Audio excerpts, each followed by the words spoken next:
Good afternoon.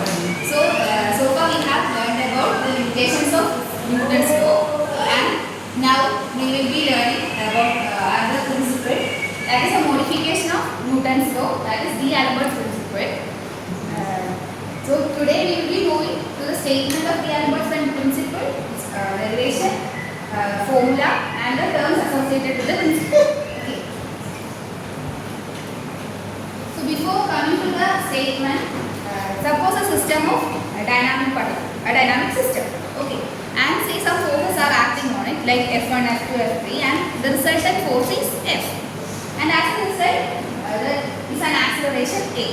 So as it is a dynamic system, it is a bit difficult to analyze such a system. When such a problem arises, the French mathematician and physicist D'Alembert came with a modification. So the modification was that he modified the Newton's second law and introduced the inertial force such that the system, the dynamic system, will change to a state of static equilibrium. So system in equilibrium can be solved more easily. So as a result, the principle, that is D'Alembert principle, came to existence. So we will be moving next to the statement of D'Alembert principle. The statement is that for a system of mass of particles, the sum of difference of force acting on the system and the time derivative of the momenta is 0 when projected onto any virtual displacement. So the sum of difference of the force acting on the system and the time derivative of momenta is 0 when it is projected onto a virtual displacement. So there is a new word, virtual displacement, in the statement, right? That we will discuss later, and these are some background information of this principle, that is, it is also known as Lagrange D'Alembert principle, named after the French mathematician and physicist G. A. Rod D'Alembert, and as I mentioned, it is an alternative form of Newton's second law. That the Newton's second law is F is equal to ma. F is equal to ma, but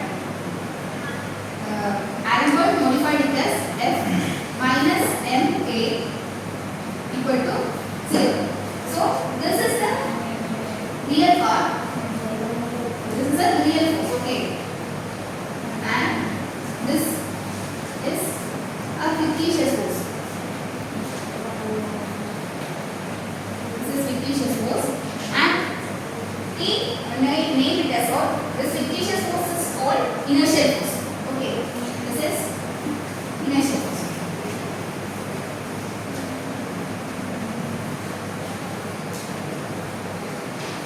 So he modified the second law of Newton's second law and introduced inertial force, and the D'Alembert principle was formed.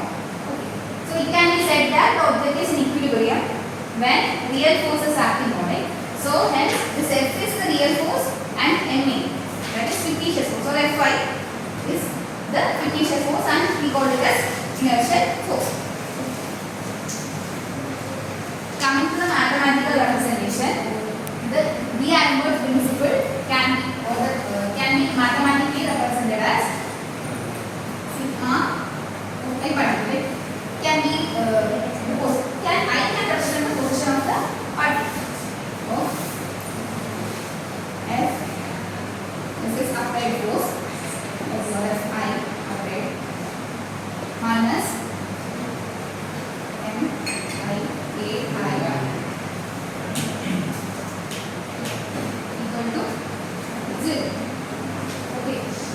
So into virtual displacement. Okay. That virtual displacement concept we have already discussed. So I will be telling about it in the next slides. Into virtual displacement, that we will denote it as the Ri equal to 0. Okay. So this is the mathematical representation of D'Alembert's law. Here I, this I represents the position of the particle. F is the applied force, and m is the mass of ith particle, the particle which we are taking into consideration. MIA represents the time derivative. And this delta Ri is virtual displacement of the I particle.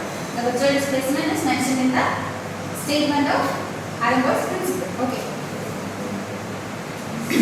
Coming to what is virtual displacement.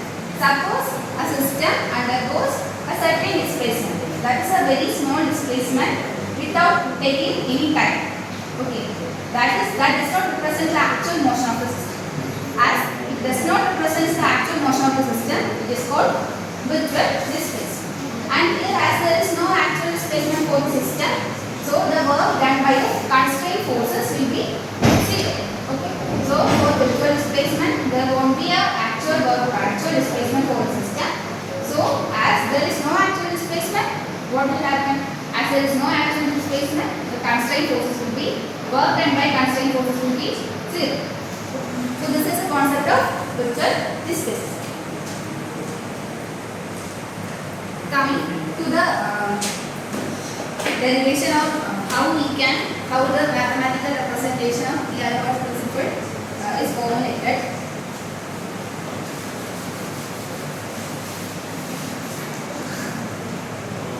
We told that second law can be expressed as F is equal to ma, and the Arenberg modified it as F minus ma equal to 0.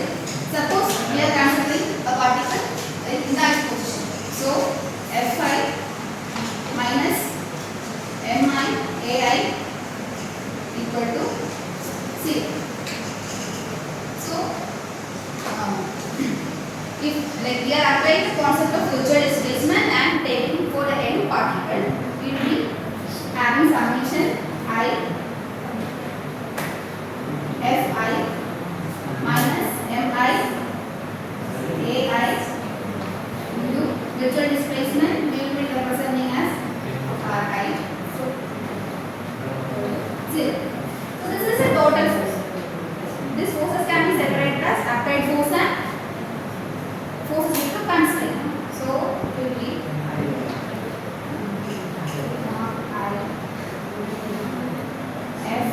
Fi is the applied force plus F due to constraint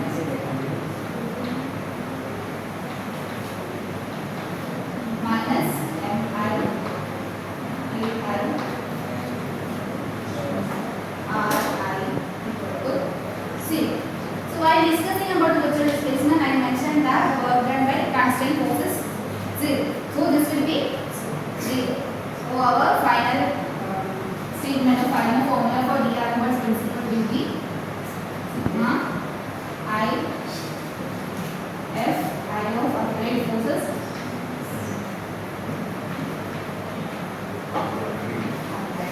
minus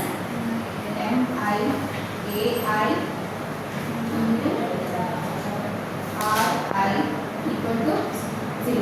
Okay. So this is how the formula for D. Arenberg's principle is. Okay. I think the concept of D. Arenberg's principle is clear to you. So next we will be learning about Lagrangian. Next.